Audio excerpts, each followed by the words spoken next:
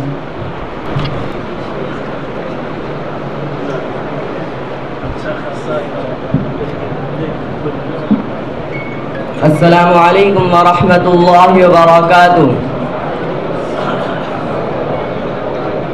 الحمد للہ وکفى وسلام علی عباده الذین اصطفى، اما بعد فاعوذ باللہ من الشیطان الرجیم، بسم اللہ الرحمن الرحیم۔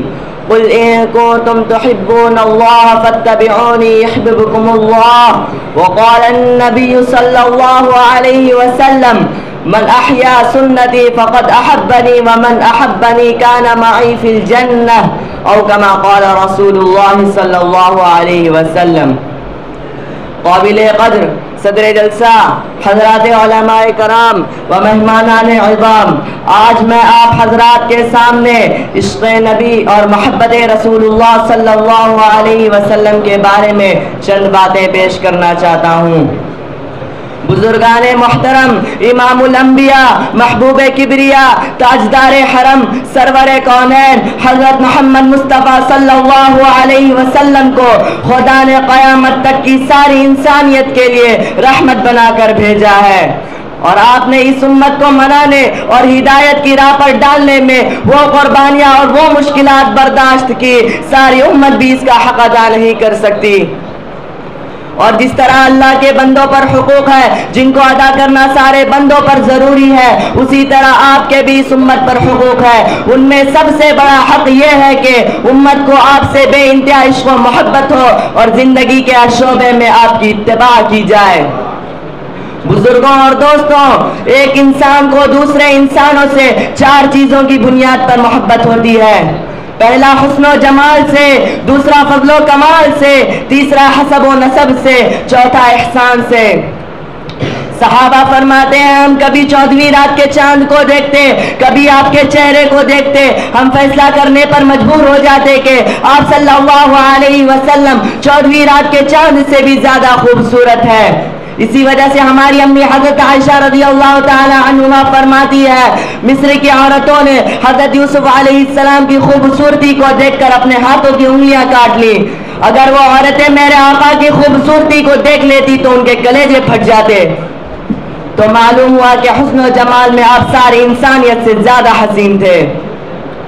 جو حسن ملا آقا کو میرے واللہ کہ وہ لاسانی ہے، جو حسن ملا آقا کو میرے واللہ کہ وہ لاسانی ہے، بے شک ہے بشر وہ پر ان کا ثانی ہے کہاں انسانوں میں۔ بزرگوں اور دوستوں، دوسرا سبب کمال، ہم ہنر اور کمال کی وجہ سے ہزاروں انسانوں سے محبت کرتے ہیں، جان دینے کے لیے تیار ہو جاتے ہیں۔ حاتم طائی کو سخاوت کی وجہ سے، نوشیروان کو انصاف کی وجہ سے، افلاطون کو علم و حکمت کی وجہ سے، علامہ سعدی کو قوت اور گویائی کی وجہ سے۔ تو ہم اس ذات مقدس سے محبت کیوں نہ کریں جو ان تمام کمالات کا مجسمہ ہے، جس آقا نے کروڑوں انسانوں کو اخلاق سکھائے، کسی کو صدیق بنایا، کسی کو عادل بنایا، کسی کو سخی بنایا، کسی کو شیر خدا بنایا۔ بزرگوں اور دوستوں، تیسرا سبب حسب و نسب، آپ کا خاندان سارے ملک عرب کے خاندانوں میں عزت اور شرافت والا تھا، آپ کا خاندان تمام قبیلوں کا سردار تھا، لہذا حسب و نسب کے اعتبار سے آپ کا مقام بڑھا۔ چوتھا سبب احسان، بزرگوں اور دوستوں، آپ صلی اللہ علیہ وسلم کے اس امت پر ہزاروں احسانات ہیں۔ کوئی باپ نے اپنے اولاد کی اتنی فکر نہ کی جتنی سرکار نے اس امت کی فکر کی، کسی ماں نے اپنے بچوں کی اتنی فکر نہ کی جتنی سرکار نے اس امت کی فکر کی۔ آپ نے ہمارے خاطر زندگی بھر کبھی بھی پیٹ بھر کر کھانا نہ کھایا۔ آپ صلی اللہ علیہ وسلم بھوکے، آپ کی چہیتی بیٹی بھوکی، آپ کے داماد بھوکے، آپ کے نواسے بھوکے، آپ کے صحابہ بھوکے، آپ نے ہمارے خاطر اتنی قربانیاں دی۔ بزرگوں اور دوستوں، حضرت عائشہ رضی اللہ تعالی عنہما فرماتی ہے، ایک مرتبہ رسول اللہ صلی اللہ علیہ وسلم کو خوش دیکھا تو ارشاد فرمایا، یا رسول اللہ صلی اللہ علیہ وسلم میرے لیے اللہ سے دعا فرمائیے۔ آپ صلی اللہ علیہ وسلم نے ارشاد فرمایا، اللہم اغفر لعائشہ ما تقدم من ذنبها وما تأخر وما اسرت وما اعلنت۔ اے اللہ، عائشہ کے اگلے پیچھے تمام گناہ معاف فرما دیجئے اور ان گناہوں کو بھی معاف فرما دیجئے جو اس نے چھپ کر کیے اور علانیہ کیے۔ اس دعا کو سن کر میں خوشی میں اتنا ہنسی کہ میرا سر میری گود سے جا لگا۔ رسول اللہ صلی اللہ علیہ وسلم نے ارشاد فرمایا، کیا تم میری دعا سے خوش ہو رہی ہو؟ میں نے کہا، یا رسول اللہ صلی اللہ علیہ وسلم مجھے آپ کی دعا سے خوشی کیوں نہ ہو؟ میں نے کہا، اللہ کی قسم عائشہ، یہ دعا میں اپنی امت کے لیے نماز میں مانگتا ہوں۔ بزرگوں اور دوستوں، اللہ نے ہر نبی کو مخصوص دعا عطا کی تھی، ہر نبی نے دنیا میں ان دعاؤں کو استعمال کر لیا، لیکن میں اس دعا کو حفاظت سے رکھا ہوں۔ کل قیامت کے دن حشر کے میدان میں جب میری امت کا حساب و کتاب ہوتا رہے گا، اس وقت میں دعا کر کے اللہ تعالیٰ سے اپنی امت کی مغفرت کرواؤں گا۔ ذرا اندازہ لگائیے آپ صلی اللہ علیہ وسلم کے احسانات اس امت پر کتنے ہیں۔ تو ایسے محسن، سب سے بڑے خیر خواہ، ماں باپ سے زیادہ شفقت کرنے والے، جب آپ اتنی خوبیوں کے مالک ہیں تو ہم آپ سے محبت کیوں نہ کریں؟ فرمایا نبی سے محبت ایمان کا جز ہے، نبی سے محبت مومن کی شان ہے، نبی سے محبت مسلمان کا حق ہے، نبی سے محبت ہدایت کا سبب ہے، نبی سے محبت نجات کا راستہ ہے۔ ارے سچے عاشق تو صحابہ تھے جنہوں نے نبی کے عشق میں جانیں قربان کر دی، جو آپ کے اشاروں پر مر مٹتے تھے، جو آپ کے حکم پر جان و مال لٹاتے تھے۔ میں اس شعر کے ساتھ اپنی تقریر کو ختم کرتا ہوں۔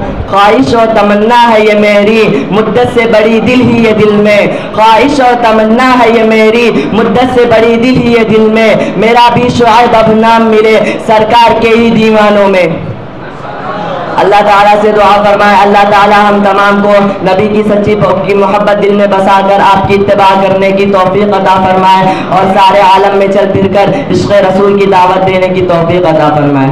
آمین ثم آمین وآخر دعوانا الحمد للہ رب العالمین۔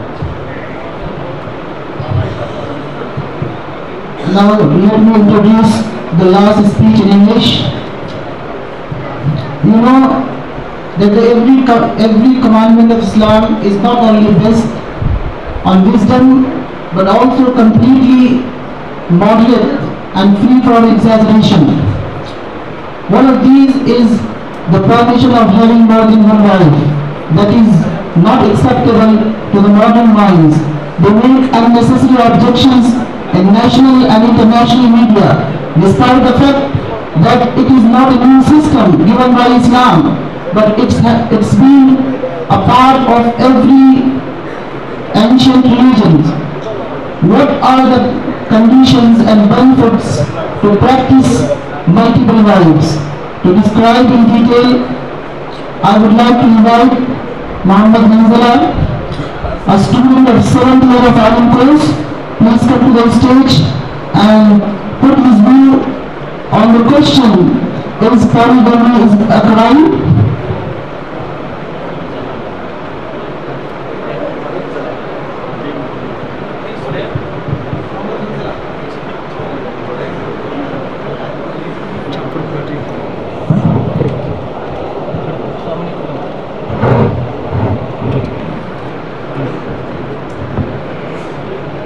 الحمد لله وكفى وسلام على عباده الذين اصطفى.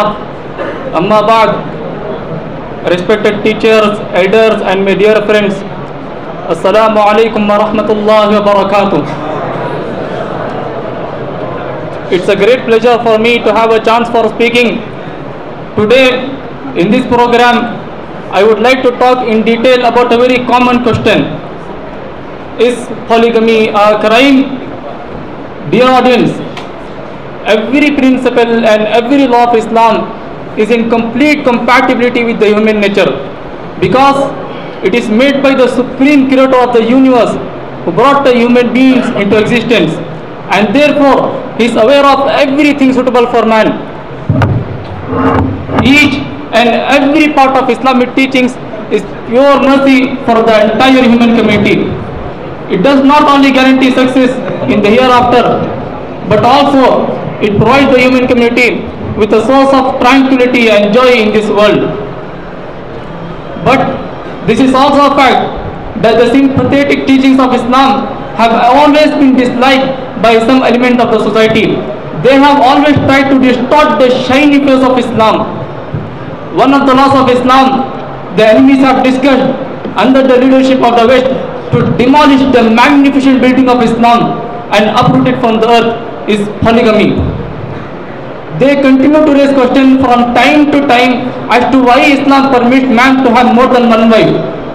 If we study previous faiths, we conclude that it has never been taken as a negative trend. The rulers, scholars, pious men and even the prophets are historically proved to have more than one wife. The polygamy was accustomed with pride in India, Babylon, Egypt and other countries.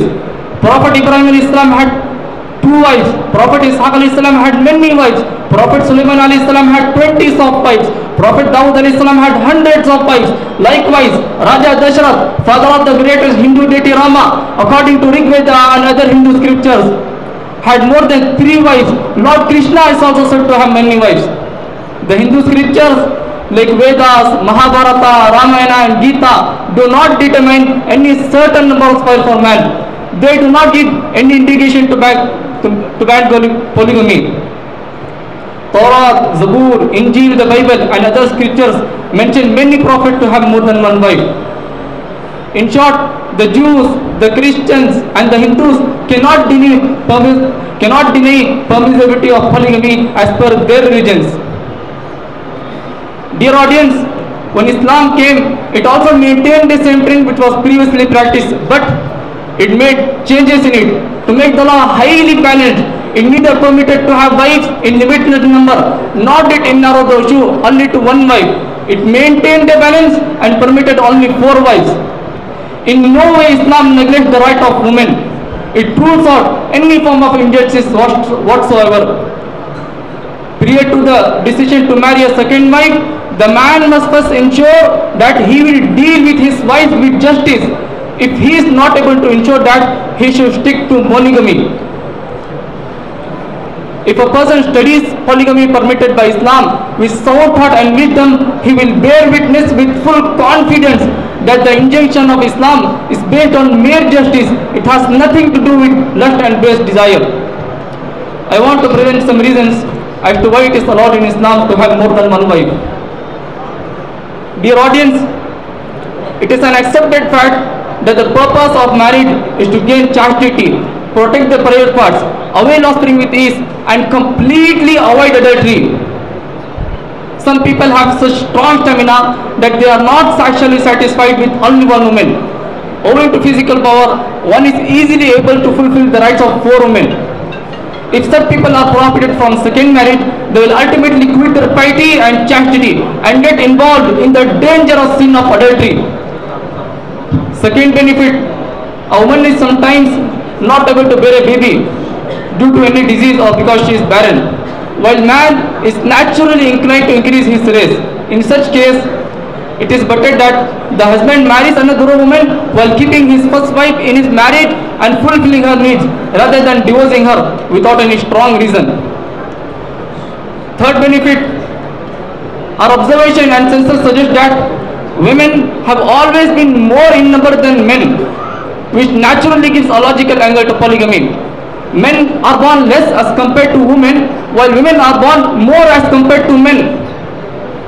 Thus, if a man is not permitted to have more than one wife, the remaining women will go away. Who will take the responsibility of their maintenance? How can these women suppress their natural desires? Thus, polygamy is the only sport for these helpless women and only source to protect their chastity.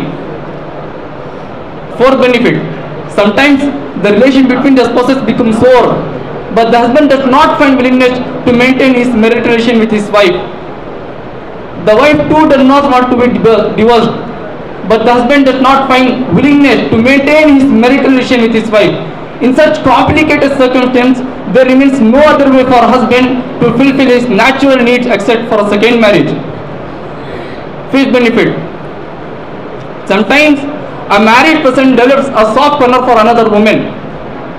If he is, for any reason or merely by chance, if he is not permitted to fulfill his sentiments with second marriage, he is likely to fulfill it through unlawful way. In view of all these benefits, a person with the least degree of wisdom cannot classify this bright and prudent teaching of Islam to be against logic. We should take this divine law as a natural formula and not an experimental law. This is a law, the maker of which is supremely compassionate towards his subjects. He never wants to do any injustice with them. Here I conclude my speech. May Allah grant us all the sound wisdom. Ameen. Wa akhiru da'wana alhamdulillahi rabbil alameen. Assalamu alaikum wa rahmatullahi wa barakatuh. Alhamdulillahi rabbil alameen wa salatu wa salamu ala sayyidil anbiya'i wal mursaleen. Amma ba'd, fa'udhu billahi minash shaitanir rajim. Bismillahir rahmanir rahim. Innama yakhsha Allaha min ibadihi al-ulama. Sadaqallahul azim. اس بزم جنوں کے دیوانے ہر راہ سے پہنچے یزدا تک، اس بزم جنوں کے دیوانے ہر راہ سے پہنچے یزدا تک، ہے عام ہمارے افسانے دیوار چمن سے زندہ تک.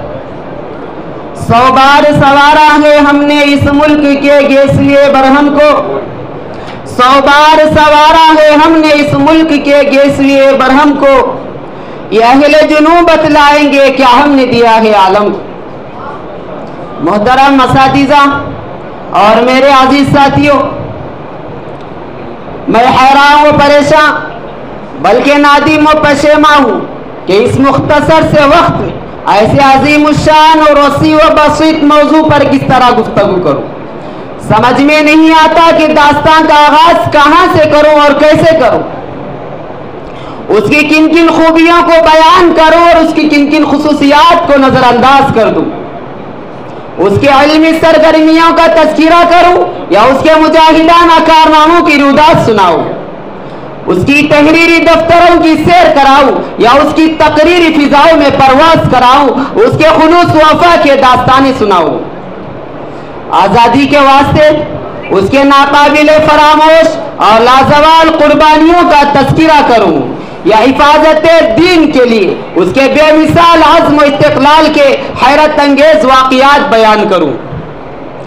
سمجھ میں کچھ نہیں آتا کہ چھیڑوں داستاں کیسے، حالانکہ ہزاروں نغمے وفا کے ان کی لبوں پہ آ کر مچل رہی ہیں، ہزاروں نغمے وفا کے ان کی لبوں پہ آ کر مچل رہے ہیں، لبوں پہ لیکن لگے میں پہرے تو بن کے آنسو نکل رہے ہیں. زبان ہے ساکت قلم میں حیران بتاؤں کیسے میں راز پنہا، زبان ہے ساکت قلم میں حیران بتاؤں کیسے میں راز پنہا، کہ بحر غم میں اٹھا ہے طوفان تو دریا دریا دہل رہے ہیں. حضرات، بڑے دکھ اور افسوس کی بات یہ ہے کہ لوگ یہ پوچھتے ہیں کہ دارالعلوم دنیا کو کیا دیا،